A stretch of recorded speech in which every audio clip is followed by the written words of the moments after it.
কদিন ধরে একটা বিষয় সামাজিক যোগাযোগ মাধ্যমে ঘুরে বেড়াচ্ছে। নাসা ভাই আর থটস অফ বিল্লাল ভাই একে অপরের প্রতি আক্রমণাত্মক অঙ্গভঙ্গি নিয়ে ভিডিও করছেন, সেটা আবার ছেড়েও দিচ্ছেন।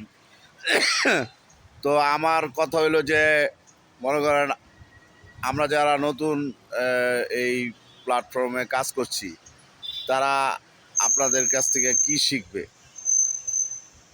আর ঝগড়া দ্বন্দ্ব বিবাদ থাকতে পারে, ব্যক্তিগত বিষয়, সেগুলো আবার কেন অনলাইনে ছেড়ে দেওয়া হচ্ছে? এগুলা করা তো ঠিক না। আপনাদের ছোটরা আপনাদের কাছ থেকে কি শিখবে? এই কথাটা আপনারা মাঝে মধ্যে চিন্তা করেন। কোনো কোনো মানুষ বলছে বিল্লাল ভাই নাকি নেশাগ্রস্ত। হ্যাঁ, কেউ আবার বলছে নাসা ভাই নাকি অস্ত্র নিয়ে বিল্লাল ভাইয়েরা মারতে গেছে, হ্যান করবো ত্যান করবো, এগুলো বিভিন্ন ভিডিও করতেছে। তা আমি বলবো যে আপনারা এগুলো বন্ধ করেন। ঝামেলা যা আছে ব্যক্তিগত ঝামেলা অনলাইন প্ল্যাটফর্মে নিয়ে আসবেন না।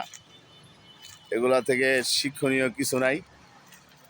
আপনার কাছে অনুরোধ করব যে এইসব বিষয়গুলো আপনারা এড়িয়ে চলবেন। ফাও পেশাল লইয়া মনে করেন ভিডিও করবেন, ভিডিও করে ছাড়বেন, এতে আরও মানুষ বিরক্ত হচ্ছে। আর যারা আমাদের মতো নতুন একেবারে কাজ মাত্র শুরু করেছে, এটা আমাদের জন্য বুমেরাং হয়ে যাবে। আমাদেরকে রাস্তাঘাটে মানুষ দেখলে এমনিই তো বলে টিকটকার, এটা সেটা। তো মনে করেন আপনাদের কারণেও আমাদের কি সমস্যা হয়ে যাবে, যে দেখো ওরা কি শুরু করে দিছে। তো আপনারা দুইজনেই আপনাদের নিয়ে সমালোচনা করার বা আলোচনা করার মন মানসিকতা আমার নাই, কিন্তু আমি ঢুকলেই দেখি যে আপনারা খুবই জনপ্রিয় কন্টেন্ট ক্রিয়েটর।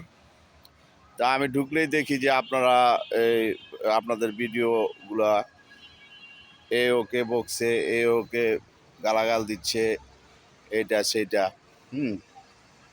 অনেক কিছু। যারা এই প্ল্যাটফর্মে ঘোরাফেরা করেন তারা অবশ্যই অবগত আছেন।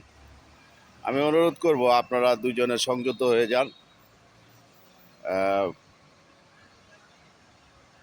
দ্বন্দ্ব থাকতেই পারে ব্যক্তিগত, সেটা আমাদের প্ল্যাটফর্মে কেন ছেড়ে দিতে হবে? এটা নিয়ে মানুষ হাসাহাসি করে, এটা নিয়ে মানুষ বিভিন্ন কথাবার্তা বলে। এগুলার সুযোগ মানুষকে আপনারা কেন দিচ্ছেন? আপনাদের কাছে অনুরোধ করব এগুলো বাদ দেন। হ্যাঁ, কন্টেন্ট ক্রিয়েটরদের মূল্যায়ন করুন, তারা যেন নতুন কিছু শিখতে পারে। তাদেরকে আগ্রহ দেখান, ভালো কিছু করে দেখান। আপনি একজনকে সহযোগিতা করবেন 10 লাখ 15 লাখ, ঠিক আছে, কিন্তু এটা আবার আপনার ভিডিওর মাধ্যমে দেখানোর তো কোনো দরকার নেই। দরকার আছে মানুষ এমনি জানবে, এমনি একদিন না একদিন আপনি ভাইরাল হইতে পারবেন। এগুলা দেখায় ভাইরাল হওয়ার চিন্তা ভাবনা একবারে বাদ দেন। তো আপনাদের প্রতি শুভকামনা জানিয়ে, সবার প্রতি শুভকামনা জানিয়ে আমার ভিডিওটা আজকের মতো এখানেই শেষ করছি। বুঝলে বুঝপাতা, না বুঝলে তেজপাতা।